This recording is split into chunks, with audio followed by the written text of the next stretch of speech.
Hey, Media People podcast listeners, if you enjoy the podcast, then you're going to love our newsletter, appropriately named the Media People Newsletter. Delivered right to your inbox, each edition is a mix of original and curated content designed to feed your curiosity while aiding in personal development. On top of more podcasts, we'll connect you with articles, interviews, and industry events. Subscribe at mediapeople.ca/newsletter or go to mediapeople.beehive.com. That's BEEHIIV. Thanks for listening to the Media People podcast, lively and insightful chats with the people who power the media industry. I'm your host, Victor Genova.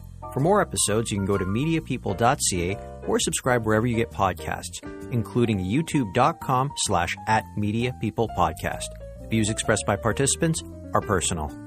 Media and commerce are closer than ever before. Retail media is the term used to reference this convergence, and it's where today's guest, Victoria Cromie, is leaving her mark. Victoria is the managing director of Mars United Commerce, a global commerce company dedicated to driving growth for brands and retailers. Before helping retailers get more hustle out of their media dollars, Victoria was applying similar principles to her babysitting business. While most teenagers were sitting around waiting for referrals from friends and family, Victoria was putting up flyers around the neighborhood and generating her own leads. She honed her marketing skills at York University and Sheridan College before jumping into agency life with Carat. Victoria Cromie stops by to chat about growing up in Toronto, her affinity for do-it-yourself projects, working on the Hyundai and Ford media accounts, selling Olympic-grade balance beams on Amazon, and her move into retail media.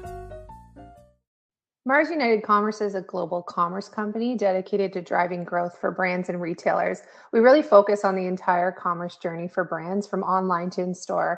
So my role here in Canada is to lead the Canadian operations and really focus on the growth of our Canadian market for our clients that are existing and some of our new prospects that we have coming down. We really focus on a North American approach. So a lot of our clients kind of cross over the border, and my job is to support from a local market perspective and grow that team. So really what we focus on right now is really that best-in-class retail media offering. And we provide our strategic guidance with full omnichannel solutions for all of our client partners. Victoria, thank you so much for stopping by today. As always, we go back to the beginning. Where are you from? Toronto. And not just any part of Toronto. It's a part of Toronto that I'm also familiar with. You're south of Etobicoke. Yes, I'm south of Etobicoke, born and raised right on the lake there, down Royal York Road. So grew up in my dad just sold our family home after 43 years in that area. Still have lots of friends, still visit that area, but very fond memories of growing up in South Etobicoke. My dad grew up in that neighborhood and his family had roots there for a very long time. Do you remember, or did you ever eat at New Toronto Fish and Chips? If he was here, that's probably the first thing he would ask you. The one on 10th Street. Of course I did. Yeah. On the north side there. Yeah. We would we used to pick up the fish and chips in the newspaper, and we were like, as kids, we were blown away that our food was served in newspaper that was probably touched by a million hands. But yeah, we have lots of family memories of getting that after school on a Friday night and eating as a family around the table. I know nothing happened to us. Now it has to be served in not that this is a bad thing, sanitized like cardboard that's recyclable, eating with like disposable wooden forks and everything else. Man, have times changed. Yeah, for sure. Okay, so I ask everyone what their hobbies or interests are growing up, and you are the first person in 105 episodes to say DIY, do it yourself. You love fixing things. Like usually people are referencing a sport or something like drawing, something from the arts, reading.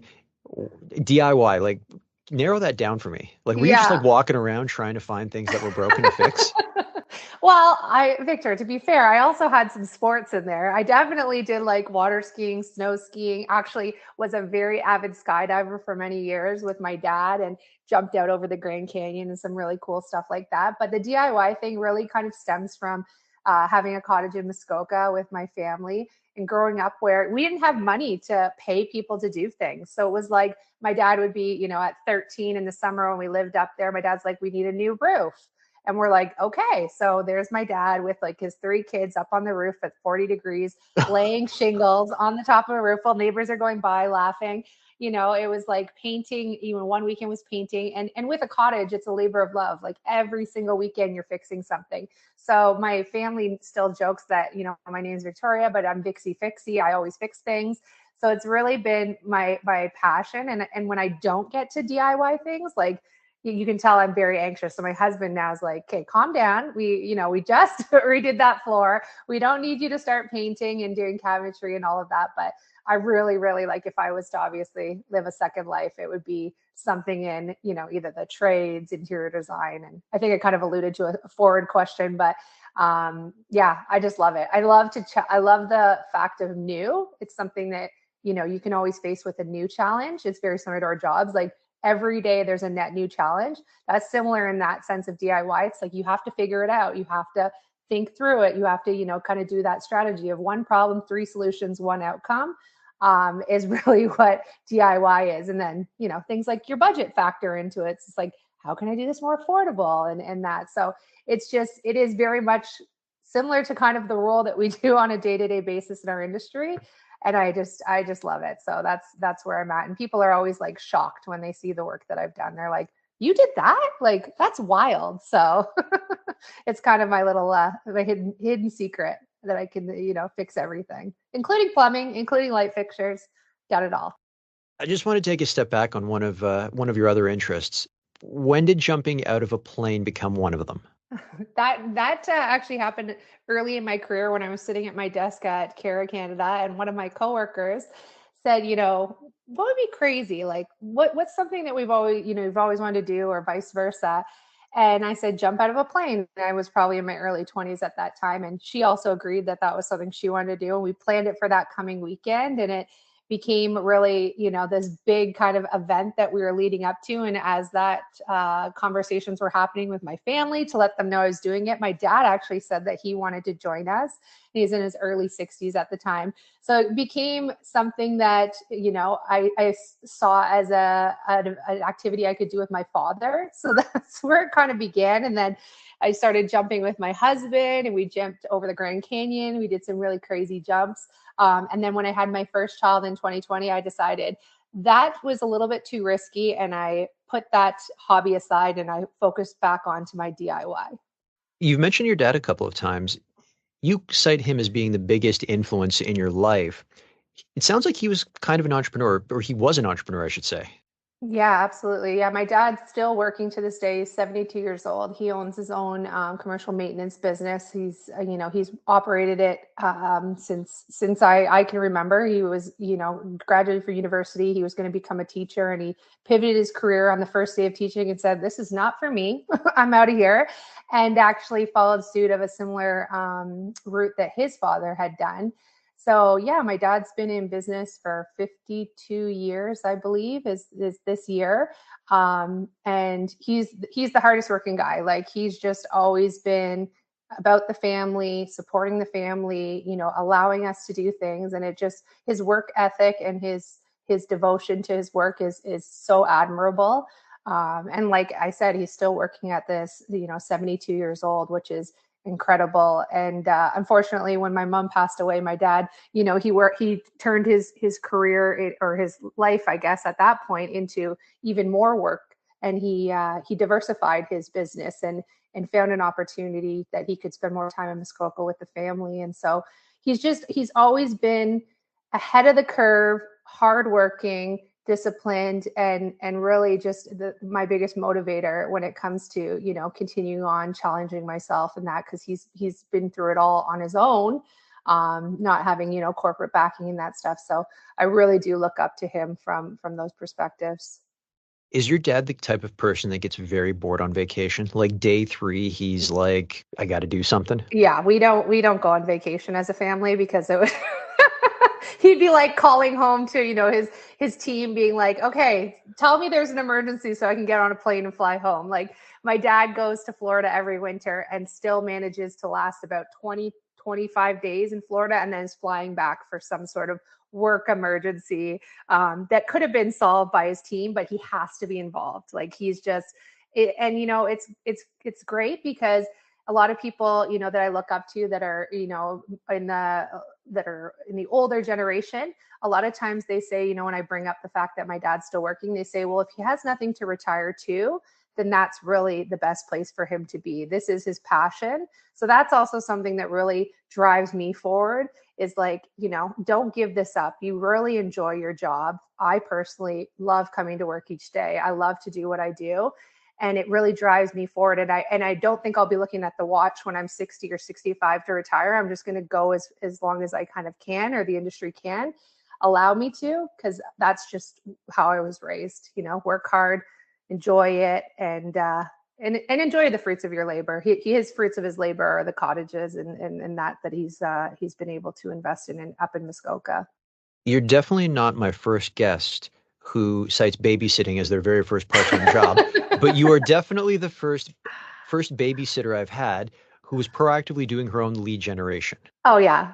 If I could go back, Victor, and like build a lead gen platform in the 90s, I could have collected all my leads and like, done the outreach and that. Yeah, I was hustling. Like my parents used to laugh because it was like the company computer for my mom's book work that she ran for my dad's company. I'd be making flyers like every week and printing them out and walking around the neighborhood. And like, I think again, it comes from being in an entrepreneurial family. It's like, okay, I want to work quickly. What's the job I can do that, you don't, let's just say like air quotes legally at this point in my young tender. And it was babysitting. So yeah, I made a fortune off of it. I paid for university. Off of babysitting? Yeah, because I saved every dollar, and I babysat pretty much every night, every week till I was probably 17 years old. But I also had another job at the mall, and then I got into restaurant. But it was all cash. So it was great, you couldn't have got better. And I think too, my parents were always like, if you got to this, well, I know my parents always said, if you got to this goal financially, we would help to contribute the next half of that. So it really was a family effort to get me to that point of paying for university. And you studied marketing at York University. So with this sort of business acumen you had as a teenager, was that just a natural progression for you? Yeah. And, honestly, I saw a family friend that was in marketing and did very well and had a very good lifestyle, was in the booze marketing side. So had, it's going out and doing all that fun stuff. So I was really interested in that. And also too, just the way of marketing, like the fundamentals of marketing, like how it actually operated and how you got people to convert, was very interesting to me. It was similar to my, my side hustle of babysitting, where you really had to work for those contacts. And when you did, and you were in, and you had that loyalty, you could do a lot. You can make a lot of money. So it was great. How much of what you learned in university back then is still relevant now? Because our industry is changing yearly. I kind of joke with people that had Mark Zuckerberg had a better social life, and I'm just pulling this off of the movie The Social Network, maybe we'd all be MySpacing each other. Yeah. Yeah. Like how much of that changed for you? Like you look back at like the theoretical stuff, I get that transfers over, that's intergenerational. But are there things that you look back at and they're like, they taught us this? I've never used it, or it was phased out immediately. Oh yeah, it was, yeah, I would say like any of the traditional senses, like strategically, yes, it's always going to be sound, the fundamentals of marketing. I don't think that changes very much, but they didn't focus as much on things like digital and the universe and how the evolvement of that. And I think, yeah, we never knew that was going to move so quickly. I could spend a whole day on whether or not I see the value of university education right now. I think where it really fell in for me was when I went into the post-grad space, and that was definitely the more practical side of it, how to apply it, and then focusing in on like the media or the advertising side was really where I was like, okay, I made the right choice. The money was spent well. I don't disagree with what you're saying. I think there's this education bubble looming that nobody's talking about, and it's going to get popped by high school students who just don't see the value in a degree anymore. Absolutely. It's funny. I sit there and put money in RESPs for my kids, and I'm like, it's a 50-50 shot right now if they're going to use that, because I also agree. I think from like a trades perspective and where Canada is going from and economic factors and all of that, I think it's really going to be a big shift. But I aspire for my children to be doctors and things like that, because I want them, or whatever they think is to be the best, but that still does obviously require some set of university education. See, I think the easiest way to convince someone on the trades, or just how lucrative they can be, I say this to them. I go, pretend you have a one bedroom or one bathroom apartment. Yeah. The toilet breaks. Immediately you are on the clock until you have to go. And you could be minutes or hours away before you're going to burst, and you will pay anything to that plumber to fix your toilet. Like, I mean, you're at their mercy. Yeah, that's it. And they will charge you whatever. Yeah. Oh, yeah. They'll say, open up your Whatever they wallet. want. Yeah, yeah. No, it's like we do the math backwards. Everything in our job is to do the math backwards. And sometimes when I get those quotes, I'm like, so you're telling me that you charge $250 an hour? I'm like, that's absurd. So yeah, I think that sometimes when my husband gets, that's the price you have to pay. Like, they're here right now. Your toilet's broke. But I'm like, no, no, no. In my industry, we work the money back always to see the outcome. Yeah. You already mentioned it that you re-enrolled into Sheridan College after graduating from York.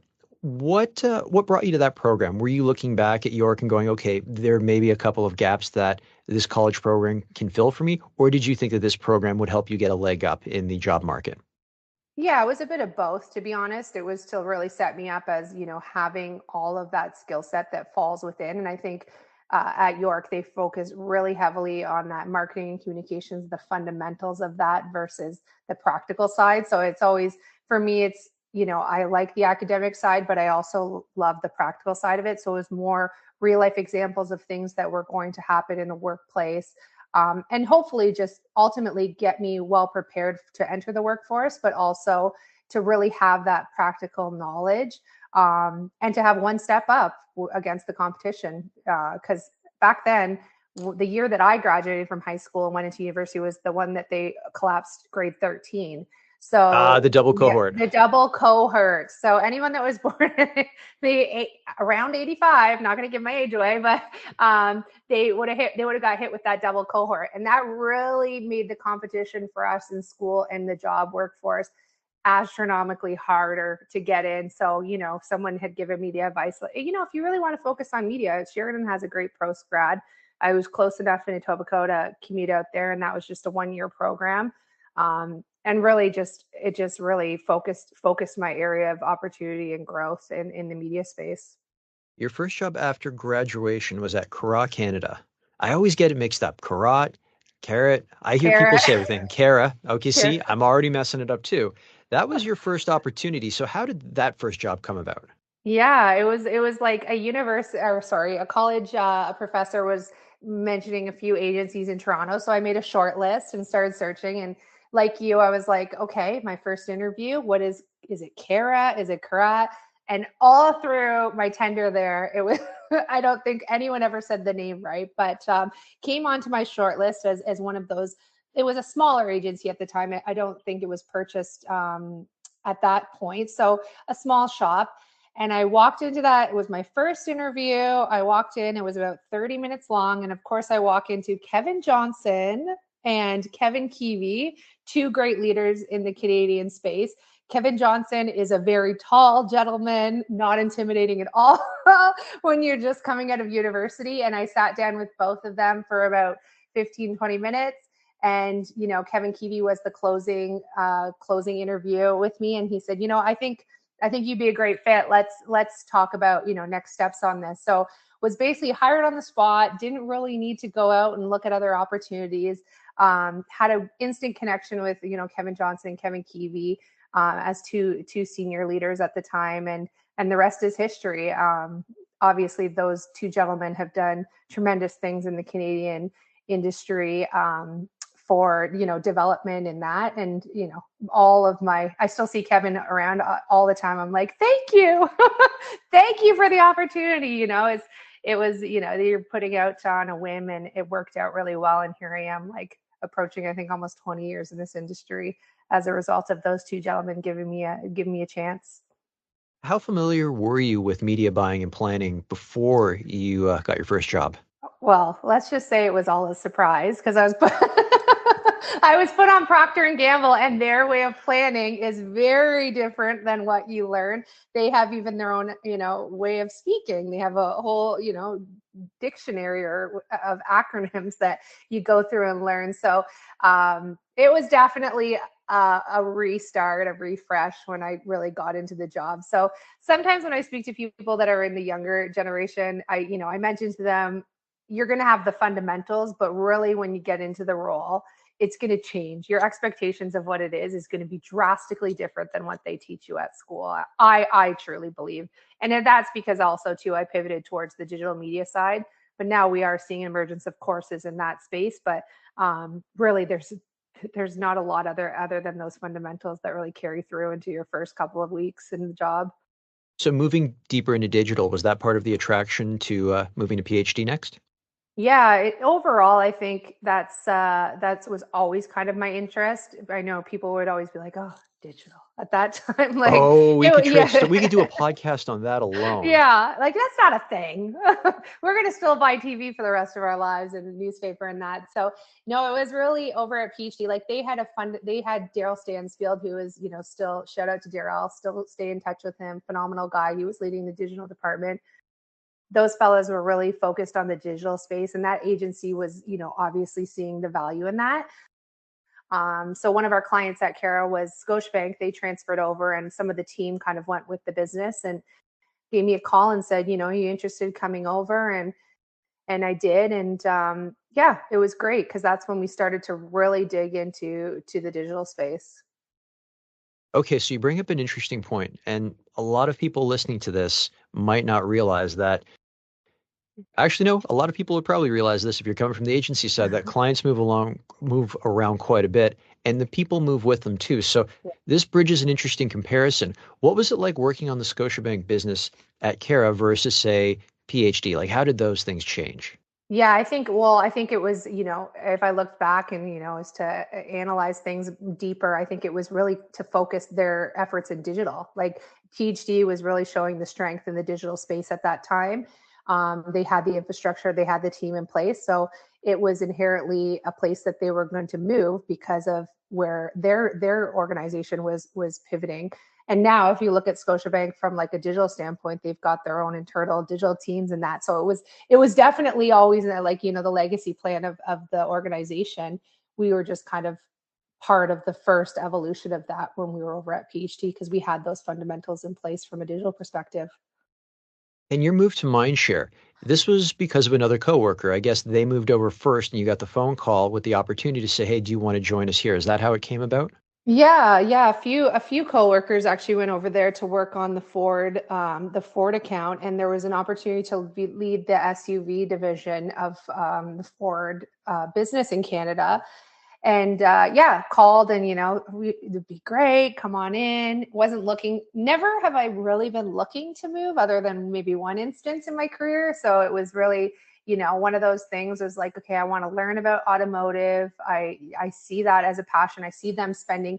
Automotive at that time was one of the leaders in spending in the digital space as well. So I figured, they were telling me there's bigger budgets there. They had Zaxis already in place. So Zaxis was like, definitely something that was interesting to me because from the trading and buying like programmatically and search, that was the evolution of the business.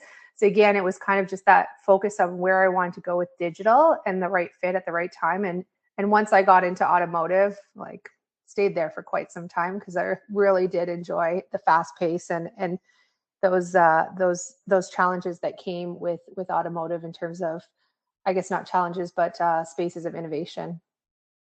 How much did you have to relearn for automotive? Because let's put Scotiabank off to the side. You've got Procter and Gamble, and they sell the types of products that people consume weekly. Mhm. Whereas Ford, it's like we sell one SUV to someone, they're out of market for a couple of years, we could Yeah. say. So, what did you kind of have to put aside from previous learnings, and what did you have to pick up when working on Ford? We really had to focus on like the loyalty and the life cycle of customers, and how important that was because your customers, to your point, like, 5-10 years, they're not buying another vehicle. So really that focus on how we marketed to them, how we converted them from, say, a competitive brand was really all new fundamentals for me. How quickly we moved on sales of products. So, automotive, there's always every month, there's a new sale, there's a new incentive that goes out into market. So how we kind of optimize that and learn from that and increased based on the ebb and flows also of the calendar year when people purchase. That was a new thing for me because say in banking, people can do that weekly, or like you said, in CPG, they can purchase that weekly or monthly.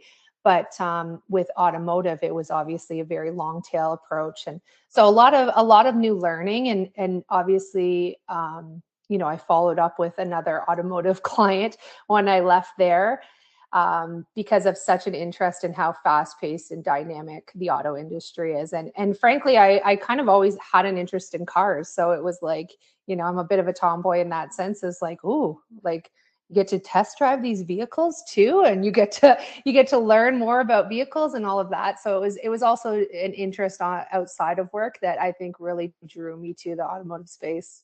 I'm big into cars as well. What's your daily driver? Oh yeah, well, I'm super boring suburban mom. I drive a Volvo XC90. Okay, you got the XC90 hybrid? Yeah, no, I can't afford that, Victor. Fair question, because I I'm do. just kidding. Yeah. Twin turbo 6? She's what is she? R design momentum. So she's got a bit of kick in her. She's got some groove, but no, I would like, at Ford we were driving Shelby's, like it's not the same. Or Jag, we were driving, the F-Type on the Circuits of America track in Austin, Texas. Oh God, yeah, why would you leave that job? Yeah. Like you That could was pay me in that alone. Mhm. You know what else I found funny is that you said I looked after SUVs. And it's funny because if you go to Ford's homepage, the only car you can buy in Canada right now is the Mustang. Like there are no other automobiles. Like I know in Europe and other parts they're still making cars, but Yeah. it's SUVs first now. It seems like the cars are just kind of hanging in there depending on whether you're Honda or Hyundai. Because Yeah. literally it's like Elantra, Civics, and Corollas to a certain extent. Years ago in the automotive industry, we talked about the death of the sedan and all of that, and the rise. And we obviously, the statistics support how much SUV growth there has been in Canada, and trucks and light trucks and that. So I always knew it was there, but SUV was always interesting to me too, because I wasn't a mom at the time, but it was marketing to more females in some of those instances. So it was very fascinating to me. And now that once I left the automotive industry and had to go out and purchase my own vehicle because I no longer had that company incentive, I ended up in a very suburban mom SUV, so the safest vehicle on the road at the time, because that was my priority for my two young children. What enticed you to jump over to InOcean and were you working on both Hyundai and Kia or just one of the brands? No, so I was leading the digital for Hyundai, and how that actually happened was a really good friend of mine interviewed for the position, and she called me that night and she's like, "You know what? I just interviewed for your dream job." And I was like, "What?" So she told me that it was a director of digital marketing, or digital media, excuse me, at InOcean, and it was leading their digital evolution. And at that time, they were starting the internal agency InOcean. So I was second or third hire for Spiro Piravantes, who also I'm going to shout out to because he is phenomenal. Still a very good friend of mine and mentor. Me and him met. I remember in this little boardroom upstairs for about an hour. It was very casual. And he's like, "Yep, pretty sure you're the one." So we made the offer, and I was there for almost 5 years, and leading that digital department as we kind of grew programmatic, search, social, analytics. And really given an opportunity to kind of lead that digital evolution at Hyundai, which was phenomenal and such an awesome experience, and like still hold some of the work that I did there with like such great pride, because we were able to work and evolve that brand so quickly in the Canadian market to be one of the lead manufacturers, but also do some really cool things along the way, like be in the Super Bowl and work with some creative teams that really push the boundaries in terms of what we do in the automotive space. So really, really one of my fondest memories of my career was leading that team over at InOcean. Something that you guys did very well, and I don't know if you had a hand in it, and if you did, shout out. It was both on the Hyundai and Kia website, is that you could isolate models based on transmission, automatic or manual, and you didn't have to go through the specs to be like, oh, does this car come in a manual? Because my family's a big manual transmission family. So I just want you to know that was wonderful. It's gone away the last couple of years because so has the manual transmission. That's really Right. depressing, but little things like that. But let me ask you a question about working on Hyundai and Kia because you mentioned it's an in-house agency. What's the dynamic like between, I guess, your agency team, and I kind of say that in air quotes, and the direct client, which is still kind of, I guess, sort of your employer, versus say when you were at Mindshare, and Mindshare really was legitimately separate from Ford? Yeah, I think well, Ford started to evolve into the Blue Hive at that point, so it was very much an isolated kind of agency for that team. So I kind of experienced a little bit of that, but it was interesting. Like I will say, we worked in Ocean. We worked so closely with our counterparts, directly at Hyundai. We were up there weekly, meeting with them. It was a great dynamic. We all had the ultimate like same goal at the same time, and invested in each other from a success standpoint. So it was different, but not different in a way that you would sense it any differently. I mean, it was just a very collaborative, well-oiled machine. I'll say, working together as air quotes internal agency. We're going to take a quick break. Enjoying this episode? Of course you are, or you wouldn't have made it this far. Complement your listening experience by subscribing to the Media People newsletter at mediapeople.ca/newsletter or at mediapeople.beehive.com. It's a mix of original and curated content designed to feed your curiosity while aiding in personal development. On top of more podcasts, we'll connect you with articles, interviews, and industry events. Subscribe at mediapeople.ca/newsletter or mediapeople.beehive.com. You started as the director of digital media at InOcean, and then you moved into a group digital media director role. So how did your duties change between the two? Just more responsibilities, more teammates, more disciplines that fell into that role. It was like a rapidly expanding team at the time. So, making sure that we were hiring a lot of different disciplines, leading obviously very closely with Spiro Paravantes, who is still, I think, yeah, senior level management at the organization, if not the most senior person in the media department. Really working closely with him on kind of the vision, the moving forward, the evolution of the agency, the evolution of the business. So that was probably the shift. But everything that happened at InOcean was very naturally, like it was part of the transition. So nothing ever came as this great workload or this big shift in where you're at. It was a very smooth evolution into that next role. Was it difficult for you to adjust becoming more of a coach and less of a player? Because I know a lot of people, as they start to move up the ranks, they still want to get their hands dirty with a lot of the stuff that they started with, that they still find fun where the action is. Yeah, I mean, I think I still do that. I'm still guilty of that. I have to be involved in the day to day in some senses because two, I have a passion in teaching other people and in sharing in my knowledge. And I think a lot through my career, people were able to help me, evolve and be part of that. And that came through collaborative, close conversations, being kind of in the weeds, as we use as a term, and doing that work. And with everywhere I've been, it's always been a very close, supportive team. So we have to step in and we have to, wear many hats in some instances to make sure that the work's done. So that's kind of never really gotten out of my wheelhouse. I mean, I do a lot less of it now, but I've always liked to be very much involved. You know what's really underrated about teaching? It's the best way for the teacher to learn. Like Yes. like if you are onboarding someone and you have to teach them about a new product or service, every time you get to teach it to someone else, it's like another rep you get to build. They will Yeah. ask appropriate questions and then you become better and more refined at it. People don't talk about it that way, but I think that's why if you get a chance to teach, even if it's not formal, you get to just, I don't know, a bit of light mentoring at work or whatever it is, or you just get to own a product and teach people about it. That's the best way to understand it.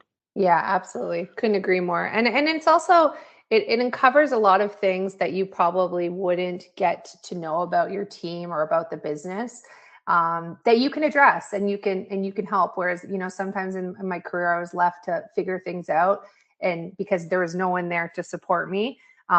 In this instance, I think feeling supported and being able to have like very transparent conversations about things, about the business and about the people is just it's great. I enjoy it. So I don't think it'll ever, like I said, get out of my wheelhouse. I always will be involved in some way or another.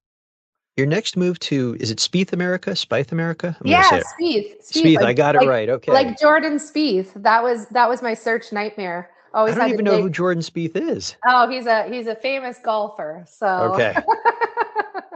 and he's But American, so that doesn't help. Yeah. so that was totally hacking your Google searches, I guess, Oh when that came yeah, the about. negative keywords that we had. The list was never ended. Yeah.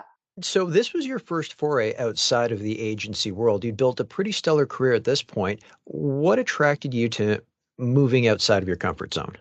I was actually consulting for many years, like most of us did, is consult outside on like a digital perspective, and I got a lot of great connects in terms of people that were looking for opportunities, growing their digital department, growing their digital infrastructure, and I was consulting on them on a Shopify build for a commerce site, and was working on that for some time. I was consulting with them on their search build out.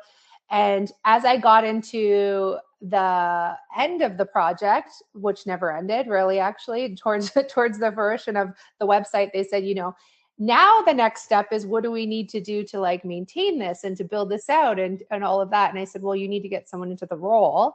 And they had offered me right then and there the opportunity to lead that team. So I converted my consulting to a full-time role. And obviously that was very much heavily focused on the commerce space, which was something that I knew, a couple of years back was going to be a huge evolution in terms of what brands were going to need to support. So it was very timely in where I kind of saw my career path going, and I jumped on board.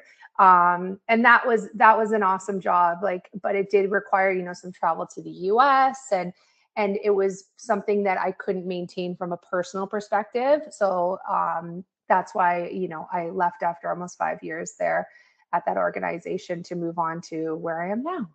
Were you at Spieth during the pandemic, or were you at already at Mars at this point? No, I was at Spieth, and we lived through like Olympics, where so our products, actually I should step back. Our products that we supplied, we're a leading gymnastics manufacturer in the world, so we supplied products to like the Olympic Games and all of the large US competitions. We worked closely with Simone Biles, who was our ambassador, to get the product out there. We did a lot of tours. So when Canada halted, the US halted, but then Canada kind of never reopened from like a gymnastics space for many years. US boomed, and they opened more gyms and practice facilities after the pandemic.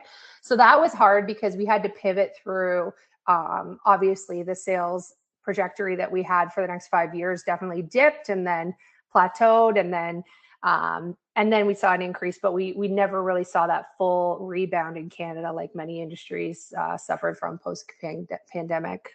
How did you personally adjust, though? Professionally, I should say, not personally, but how did you professionally adjust to that? Because you look back at your career, it was going into an office, presenting to people in person.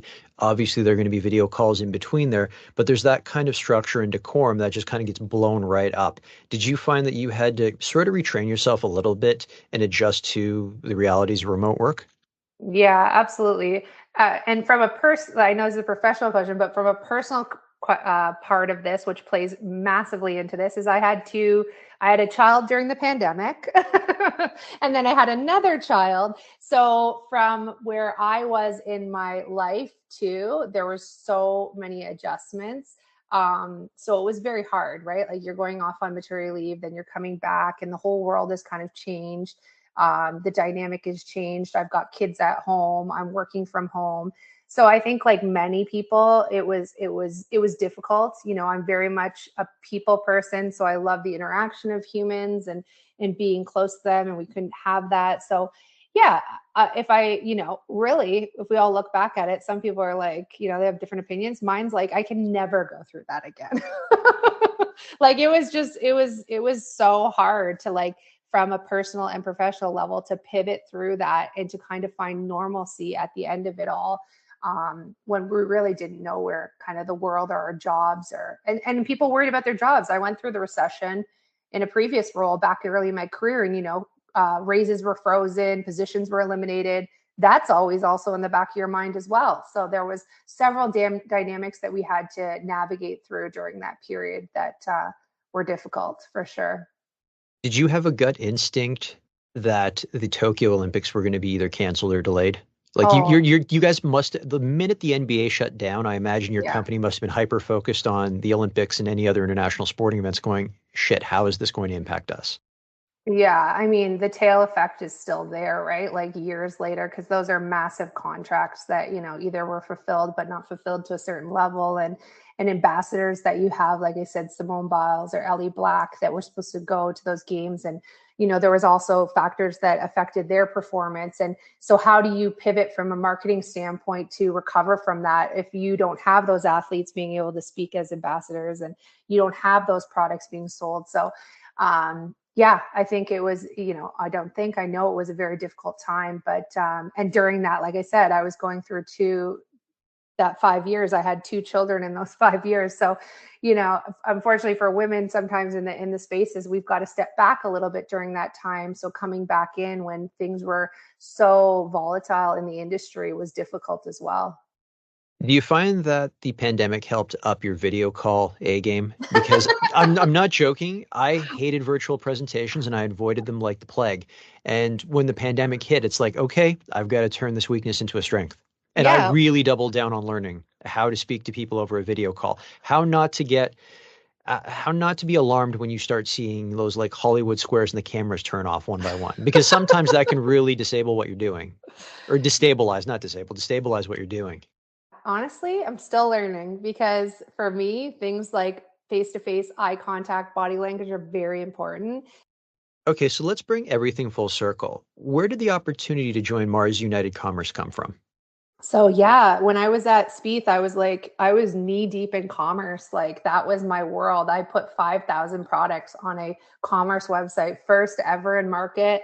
I built out an Amazon store for products like a balance beam that typically can't ship normal shipping mechanisms, but we figured out a way. And I really was deep into that commerce space, talking, Shopify support each day.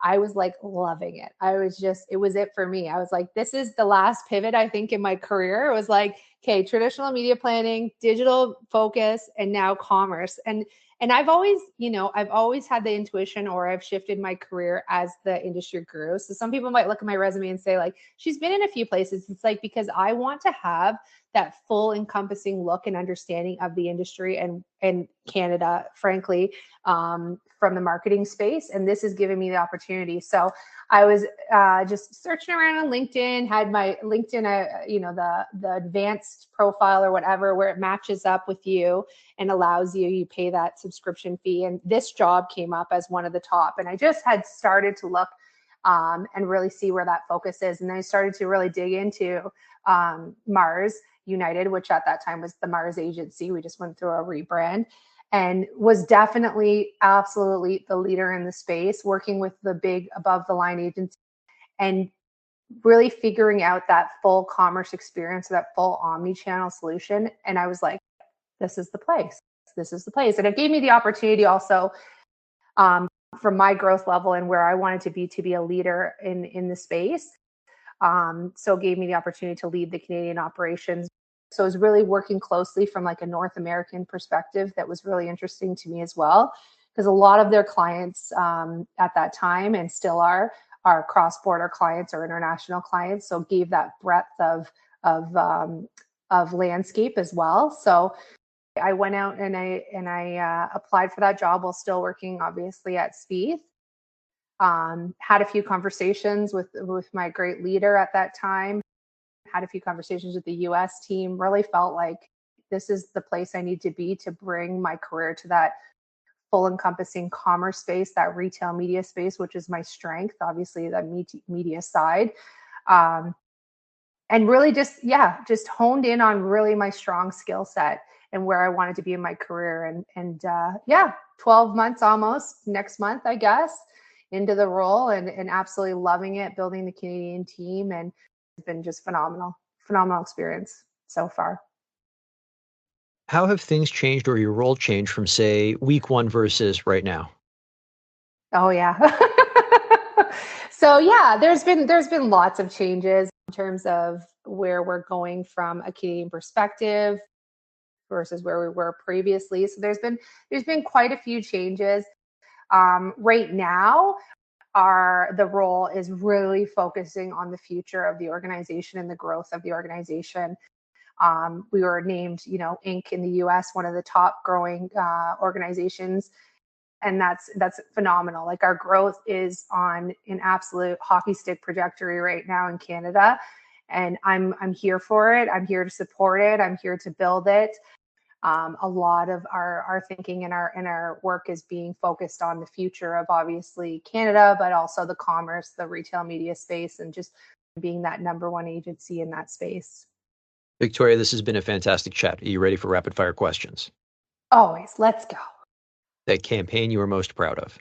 Hyundai Elantra Super Bowl. Was that the one with Ryan Reynolds? No, that was the one with Imagine Dragons. I don't know if you remember the song. I do. I didn't know this one. Yeah. Amazing. Yeah. Your favorite movie? Oh, well, I'm like a Christmas fanatic. So I love the classics like Elf and Home Alone. I'm really super boring, but I love Christmas and I love to remember my childhood. So those are the ones. How do you not have Muppet Christmas Carol on there then?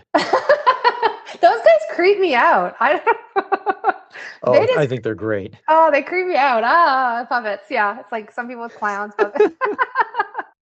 Just say it's a Michael Caine movie. Yeah. That's exactly. what you mask it at. If Hollywood were to make a movie based on your life story, who would you want to play you? Oh my gosh, it would never happen, Victor. I'm so boring. And Okay. I don't know. Yeah, I don't think I would ever there's no one quite like me. Let's just say that. I was going to say, if Hollywood were to make a movie based on your life story, what would you call it? I think you just came up with the title right there. Oh my gosh. Yeah, you're right.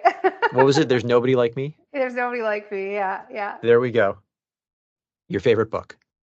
Yeah. So, well, right now I'm reading a ton of business books. Our CEO, Rob, sends us books, very frequently, or sends recommendations. So I'm looking at my stack right here. I've got 1, 2, 3, 4, 5, 6, 7, 8 that he's sent to me in the last couple of months. So right now I just finished Raising the Bar, which is the story of the Cliff Bar, The Art of Client Services. And we just did a workshop down in the US on Zingerman's, which is a super interesting organization based out of Ann Arbor, Detroit, or Michigan, excuse me. And they have a whole set of business books. So really just diving into like the art of service, the art of forward thinking, the art of visioning, all of those things. So yeah, right now I'm in a full nerd out business book phase. Your favorite song? I just love like any old music from like the 90s. It's just so nostalgic for me. Like I see, things for me that stood out was like going to Coldplay concerts. So some of the Coldplay music was really, really cool for me. And right now I do love like the pop country and that. So, with Post Malone's now in the country scene with Morgan Wallen and that. So yeah, I just like music that makes you feel good. And, you can groove to, you can work to, you can feel motivated, that kind of stuff. So The best advice you have ever received? Oh, I get a lot of advice, especially a woman that worked in the automotive industry. Everybody wanted to tell me that, something that I needed to do. It's like golfing. It's like when I go to a golf tournament, like everybody's still correcting me, but I have the woman's longest drive all the time. So I must be doing something right. But I think really for me right now, and it just like, it's focused on the positive. There's so many things, you can't control in your life. And that's always been something that's been challenging, is having not be able to control things and letting go of control. So I just try to focus on the positive. Simple as like every day isn't guaranteed. I lost my mom early on. My husband's a firefighter, so he has a very risky job. It's just enjoy each day, make sure that you're really focusing on each day and bringing something to your life, whether, it's through your work or through your personal. Like I try to get out and work out every day so that I really, grounded for the day in terms of mentally and physically, because the days are long with 2 small children and, leading an organization in Canada. So really focusing on that every day isn't guaranteed. And then one of my new leaders that I started to report into recently, she's really big into like manifesting positivity and focusing on what you want. So there's a lot of, advice that comes through that. And if you manifest it and you think positively towards that and have an end goal, you'll get there. And I truly believe, like, I wouldn't have said this 10 years ago, but like I absolutely believe that is true, And that's why I took this challenge and in this new role of building out this, capabilities. And that is because I really see that we can move to that space that we want to be in, and it's going to positively impact the business, but as well my career and my fulfillment in my day-to-day job. And then the last thing is invest in yourself. Like, whether that be, like I said, working out every day or reading a book. It's like 2 kids, busy job, husband sometimes gone on 24-hour shifts. Like, I need to find those moments to just like invest in myself. So have a cup of tea and reflect on the day, and that kind of stuff is can't be forgotten. Get my nails done if it's that, or go to the spa. Those are the things that I really need to do, because sometimes you forget to just like slow down, be grateful for what you have, be grateful for where you are, and invest in your personal well-being. My signature closing question: if you weren't in media, what would you be doing and why? Well, it spins out of DIY. I would be like interior designer, building homes, maybe real estate. I've always dabbled in the fact of going into real estate until the pandemic happened. I was like, there are 7 million real estate agents in Canada now. How would I ever do that? So I'll stick with what I'm good at right now, and I'll stay in this industry till the day it kicks me out. But yeah, I think I would probably be doing something in the sense of interior of home, exterior, building, all that stuff, using my hands a bit more than just on a computer. And we're going to end it on that. Victoria, thank you so much for stopping by. Thanks, Victor. I appreciate it. All the best.